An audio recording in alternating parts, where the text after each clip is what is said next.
Hello and welcome to a live post-match reaction to France versus England. France have just beaten England 22-16 in a arm wrestle in Paris.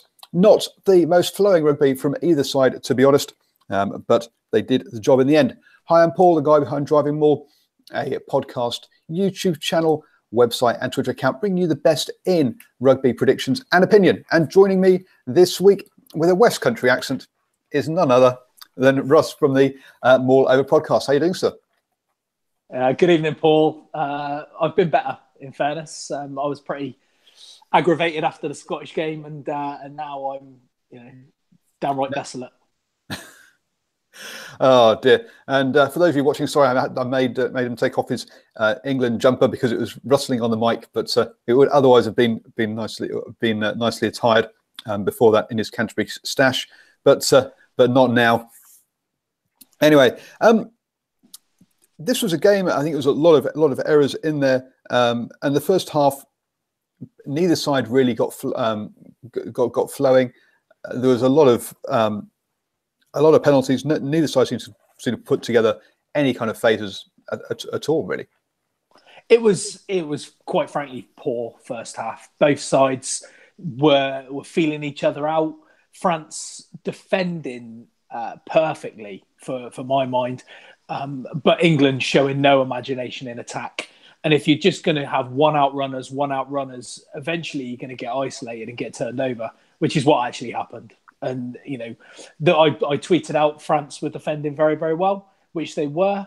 But, I think I could have set a team out to defend against England today. Well, that's one of the themes for a lot of people who follow me will be aware of this, the Super Rugby sightings. One of the themes of Super Rugby so far is that we've seen a lot of teams in the 80s, perhaps even some into the 70s percentage of tackling completion. This French side, though, 95% tackling completion during this game, only missed 7 tackles all game. That's very good stuff. England, to be fair to them, were 90%, a decent rate of tackling there by England, but by France, you just didn't get any opportunity for many line breaks because they clung on to every single one of their tackles today. Agree, but I think England made it very, very easy for them.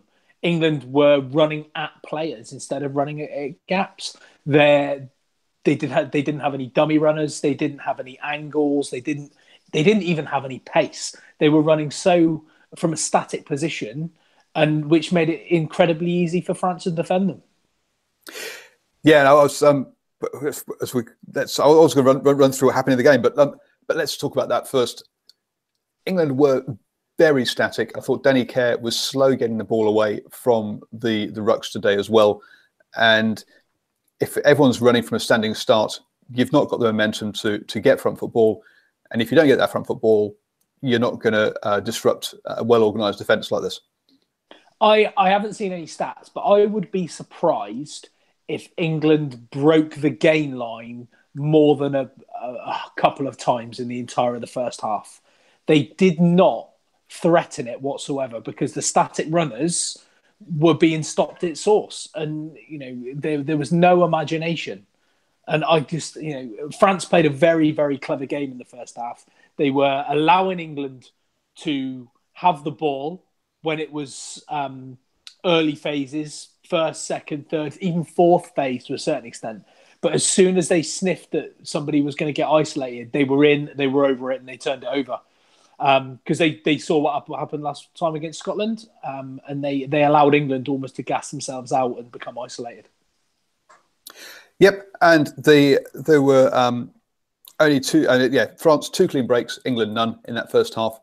Really did not, and I think this is part of what some things we've been thinking about with England is that they're too training ground trained on attack. You can see there's a move coming off first phase ball. Off the set piece, but after that, after about 2 phases, you're not sure what they're doing, and they run out of ideas. They run out of their structure, and they become easy to defend. And France, to all their credit, did exactly that for this. France, their own worst enemies, and the only reason that England were in this game early on was that France lost their first 3 lineouts. Yeah, And that's very true. And if they clung on to those, we would have been in deep trouble, because it allowed us to get possession back when we'd been turned over and given penalties away. One thing we also did is we found ourselves offside an incredible amount of times, and it's just so frustrating as a fan, or as a pundit in inverted commas, I suppose. It just, when you see the same things happening over and over and over again, it makes you wonder what they're actually thinking, what the players are thinking about out there. Yeah, I think that the offsides came more in the second half rather than the first half. But in that first half, it seemed to be, well, England had the ball, gave up a penalty, France kicked for the line out, lost the line out, England got the ball back again, and gave up another penalty. France gained some ground. France gave a penalty, and if it was in their half, then Farrell was kicking it, and then Daly also kicked a very good kick from in his own half. Yeah, well, we know about his monster boot, and it does, it adds to his sort of case to being part of the starting lineup, doesn't it? His ability to kick long like that, and I don't think Daly necessarily had a bad game. Not a bad game, but also not a great game either. But both those first two penalties were from scrums, so it wasn't just the line out that was failing for France, but also the scrum as well at that point. Then the France for the first time at around about 20. So that first 20 minutes was all England. France just couldn't get hold of the ball because they just couldn't get their set piece working. After that, though, the line out seemed to after that they got the line out functioning. They kept hold of the ball and came back and got three penalties of their own, generally from England, just turning the ball over or holding on at the ruck. And that was really the story of that first half. The second half, though, was different, because in the second half, we started off anyway. We just neither side wanting to play in their own half, so we've had a big kicking duel for the first pretty much 10 minutes of the second half. Yeah, and again, it was a bit of execution from England, and it just fell down. It's not how we want to play rugby. It's not how I think Eddie Jones wants them to play, but I think it was just monumentally frustrating, and that first few minutes of the second half was almost typified some of England's problems. So we just lacked ideas, and then when we lacked ideas, we lacked execution. I thought that I mean, both sides for the first 5 or so minutes just kicked backwards and forwards. Then France did get some territory and got the penalty try. I thought Anthony Watson a bit hard done by there, because he tackled the guy. The guy was going down a bit, and you can't really blame Anthony Watson for he had to try and make the tackle, and he just got it slightly wrong. That's nothing against Anthony Watson for that one, really. No, and Paul O'Connell said on commentary, and Brian Moore agreed with him. You can see Watson's in the act of making the tackle. He can make the tackle. He's in a position to make the tackle. If someone's sort of going down to score a try, you're in a position, you're in a no-win position. What do? Stand there and let him score a try, or do you try and make a grab for him? The right call. I think you can't argue with the call. He was going to score the try more than likely. If Watson had made the tackle legally, he may well have scored the try. So you can't argue with Mr. Piper and the penalty try. Well, no, the way they've got the laws at the moment is if a player commits a penalty in the act of someone scoring a try, you remove that player from the equation and say, right, if that player hadn't been there, would the try have been scored? And yes, it would have been. There was no one else there to make that tackle. Sure, if Watson had made, I understand where Paul O'Connell was coming from, but that's not how the laws are written. No, agreed. Agreed. One of the rants we had last night on after the Hurricanes Crusaders game is commentators not knowing the laws and explaining things to the public that aren't true. And I know Eddie Butler gets a lot of flack, but at least he set Paul O'Connell right on that one. Yeah, and it was the right thing. But like you say, when you've got people or ex-pros or pundits or whatever not knowing exactly what should be happening, it's like you say, it gives a false bit of hope or a false information to the layman that might really not understand what's going on. And then for the next, so that was around about that's on the 48th minute. For the next sort of 20, well, obviously you had 10 minutes of Watson in the bin, but for the next sort of 20 minutes, England really fell off, went quiet, and their tackle percentage in the first half was 92%, but during that period it dropped down into the 80s, and you could see that France were controlling the game, if not looking overly threatening. Yeah, and every time England got the ball, they made errors. There was errors in judgment, errors in execution. They got the ball down in towards the France 22, where France then turned over and broke and could quite easily have scored a try had they have not. Chris Robshaw, I think, twice got over the ball in the space of sort of 7 or 8 minutes and turned over a penalty, which could well have ended the game there and then. But it highlighted England's lack of imagination and lack of almost a plan B. But then in the last 10 minutes, they actually started to play well. Well, you had Sinclair, Haskell. I mean, I know Ben from our podcast isn't Haskell's biggest fan. Every time he's put on an England shirt, he's done well, and he does, and he is busy, and he is strong. Sinclair, I thought, was great when he came on. I mean, even Wrigglesworth was getting the ball out of those ruck situations quicker, but I think that was to do with the point that the French weren't competing as much because they didn't want to give those penalties away when they were in a position where they could still be sort of reeled in. I know they gave a couple of penalties away in the last couple of minutes, but England had to then hit the line out and score a try. Whereas if there was 7 or 8 minutes to go and they were doing that, England could have sort of took 3, gone again.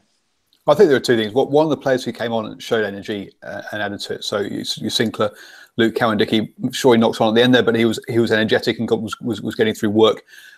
Haskell, but the other thing, by bringing Haskell on and putting Courtney Lawes into the second row, by bringing on Jonathan Joseph and pushing Farrell into 10, we actually got back to having what I would talk about being a more balanced side, and whereas we started off with three locks, and we were losing the breakdown. Same thing happened against Scotland. We start off with 2 fly halves and Ben Teo, and we have defensive issues a bit around. I mean, Farrell didn't miss tackles this week like he has done previously, but again, we didn't look like breaking the line and doing much with it, even with the second playmaker. Put in Farrell, Teo, Jonathan Joseph, and suddenly we looked like we were much more fluid in the back line. Bringing on Haskell or having 3 back rowers rather than 3 locks, we looked more competitive and getting quicker ball at the breakdown. I think that also was part of it. Well, that just takes us back to the point of when you talk about having a second row playing 6. When you are going through phase after phase after phase, those guys aren't as quick potentially at hitting those rucks. They're all very good players, don't get me wrong, but if you've got an energetic, quick player that's getting up into the ruck, up into the ruck, up into the ruck, you're less likely to turn ball over. When you've got the more cumbersome sort of ball carrying guys, you don't hit as many rucks, and then you're going to get turned over. Absolutely.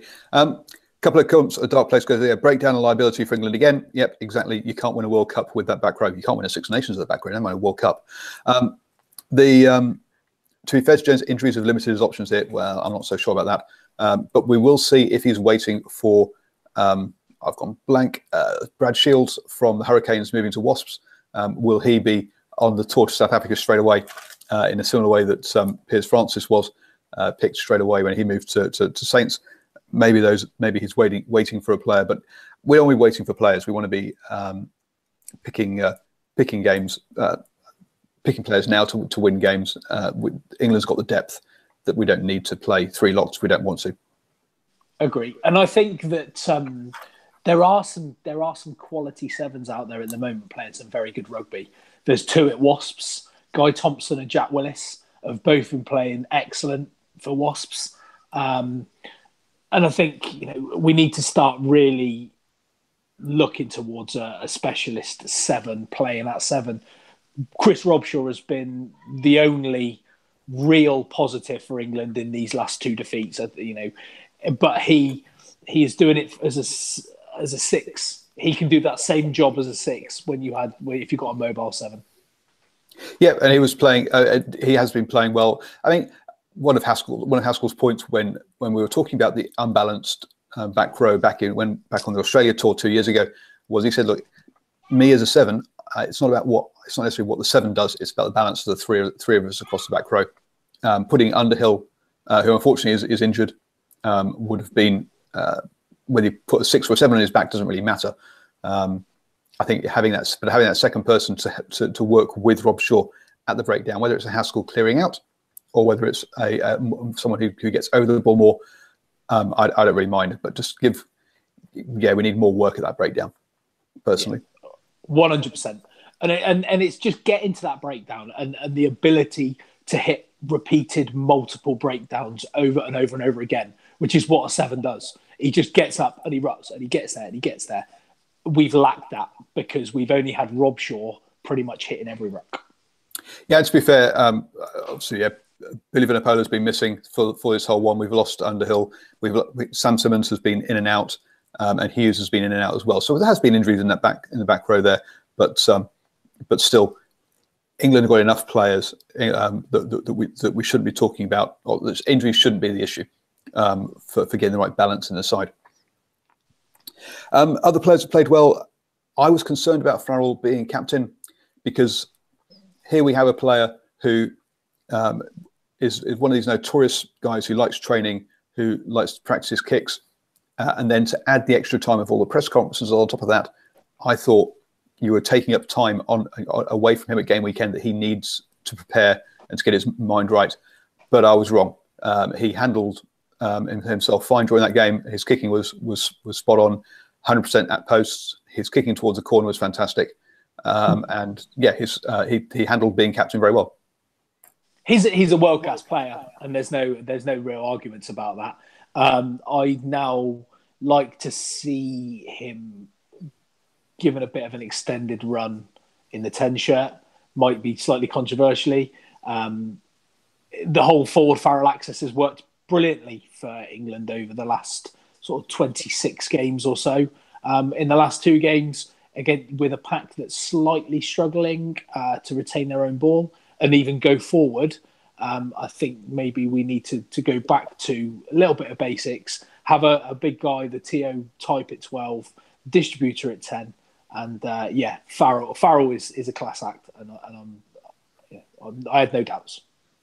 Yeah, and I agree. And then also a sort of prince of centres, Jonathan Joseph kind of style, twinkle feet outside of those guys to help them have that balance in the back row. Again, in that back line, when we've had previously Ford, Farrell, Jamie Joseph, May, Daly, Brown, Watson, now none of those players can get you over the gain line with static ball and power.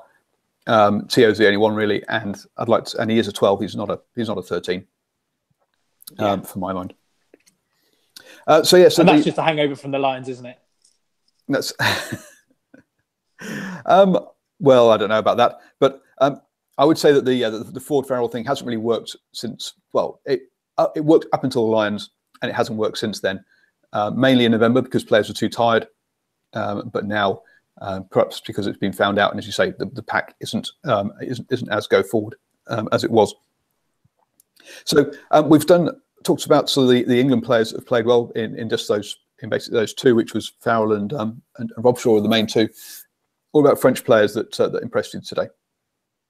Machinot, he is a class act. He's very stereotypically French 9, isn't he? Straight out of the Yashvili, maybe a little bit more energy than Yashvili, and the other guy whose name has completely escaped me now. He ran the show for them today, and surprisingly, when I saw that they decided to pick Tranduc at 10, I've never rated Tranduc whatsoever, but I thought he had a really, really good game today. He kicked well. He orchestrated play for the French. He got it wide when it needed to go wide. He kept it tight when it needed to keep tight. And he was a lot less flaky than he has been. Yep. Also, Grusso on the wing came up with 110 metres carrying, which was nearly twice as much as anybody else in the entire game. He also had a very good game and was hard to tackle, putting down players. So impressed with him. And then on the defensive side of things, again, their front row, Pirot and Gudado getting through the tackles and solid defensively, 10 tackles each for those two. And actually, sorry, we should also talk defensively on the English side, because I think Jamie George wasn't the rampaging hooker that we thought that his image is, but with 18 tackles, and with Courtney Laws with 17, and obviously George didn't last the whole game. He was one of the mainstays of the England defence.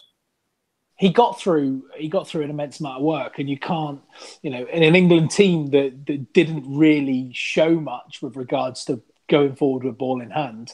I don't know, what people would expect from Jamie George in that situation.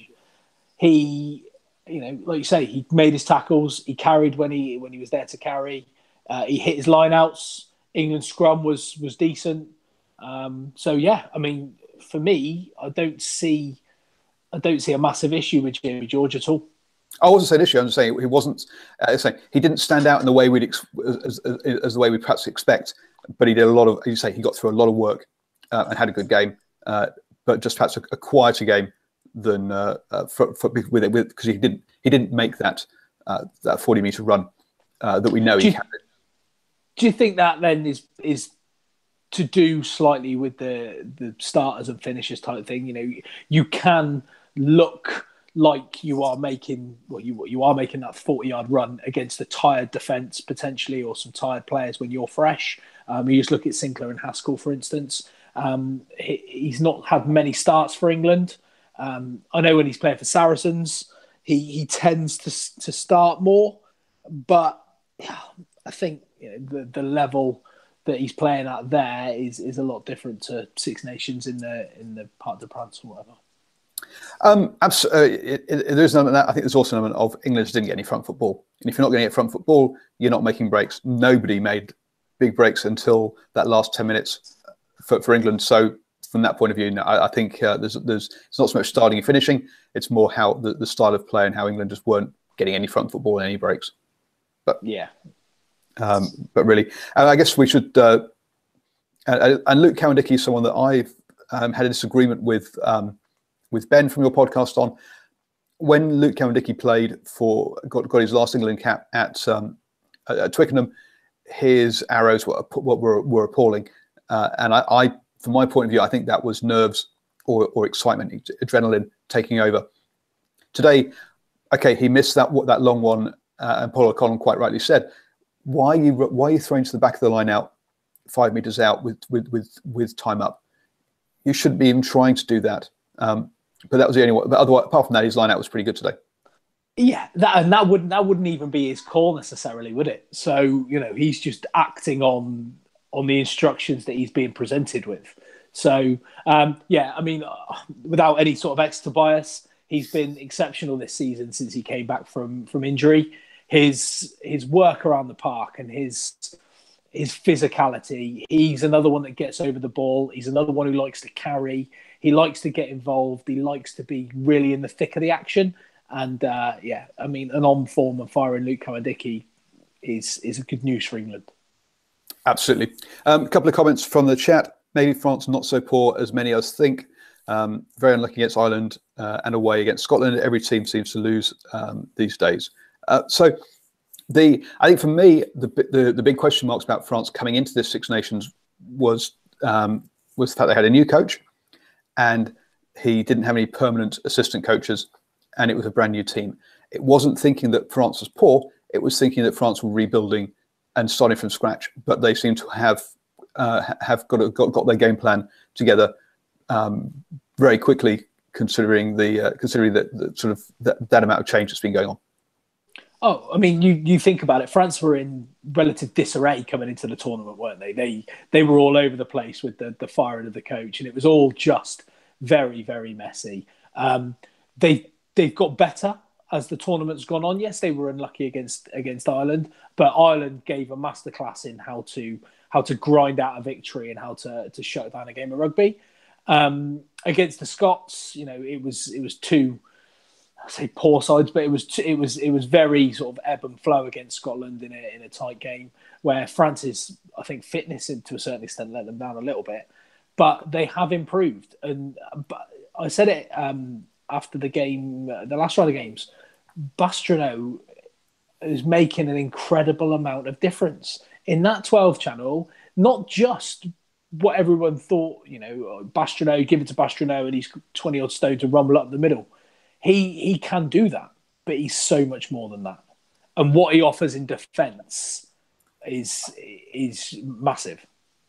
Well, yeah, he's actually playing that in the 13 channel rather than the 12 channel, or the jersey on his back anyway. 12 tackles, didn't miss any.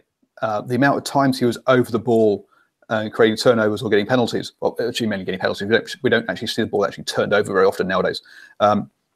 In both in this game and also the Italy game as well. He has been it's been a real eye opener to see his defence, his work rate more than anything else, because that's not what you associate him with. And him and Dumouriez seem to be forming quite a good partnership as well. Decent amount of understanding, and they're both bloody big blokes.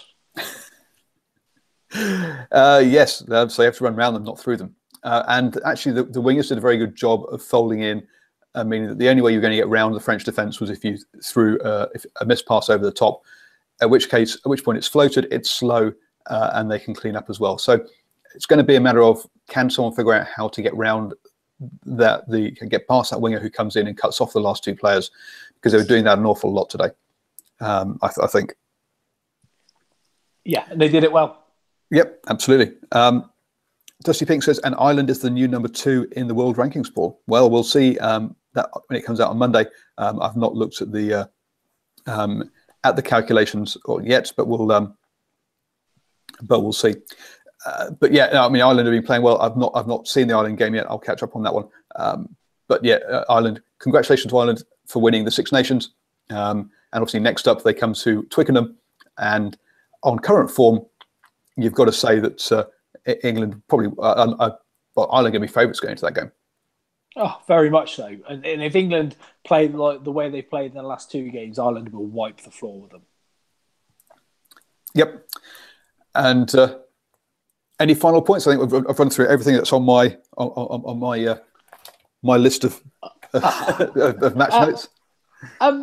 The only thing I will say is England did have an opportunity to get through. Ben Teo got through, and then, well, in that situation, I'd want Ben Teo to back himself against the last defender.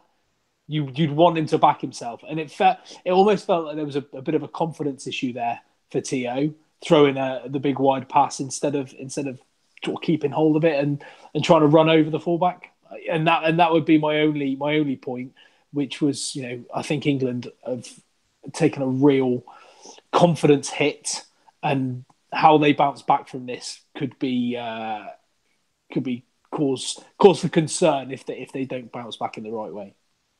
Absolutely, yeah, that's very true. I also think perhaps he didn't have the right running. The support lines, Daly was just too far away from him on that break. He needs to get closer, really, because as soon as people are throwing long, lofted passes like that, they're slow passes, and it gives the defence time to rearrange. I think he should. You need to try and get a guy off either shoulder so he can go to make the defenders think which way it's going to go. But that way, the 2 players were both to his left. You knew where the ball was going, and it meant that the defenders could cover across. Thank you very much for your time. It has been an absolute pleasure once again. Now, everyone, please do sign up to the Maul Over podcast. with the covering English rugby with a West Country accent. And Russ, give us your West Country dulcet tones and tell people how they can find you. We are at Maul Over Podcast on Twitter. We are Maul Over Rugby Podcast on Facebook. We are on SoundCloud. So if you listen to Paul's show on SoundCloud, we're on there. Apple Podcasts, so you can find us all over the world through your Apple iPhone. Also Acast, if you're so inclined. There's all sorts of podcatchers. We're on all of them, the good ones, the bad ones, and the indifferent ones. Podcatchers, that's how it is. So yes, and I've been Paul, the guy behind DrivingMaul. If you're watching the YouTube recording, my face is there, so please do subscribe, and up there is a box to my latest video. If you're watching the podcast, well, you're already on a podcasting app, so subscribe and give us a 5-star review. Other stars are available, but why would you want to? And so thank you everyone much. And to use the Maul Over Podcast outro, go well. Go well.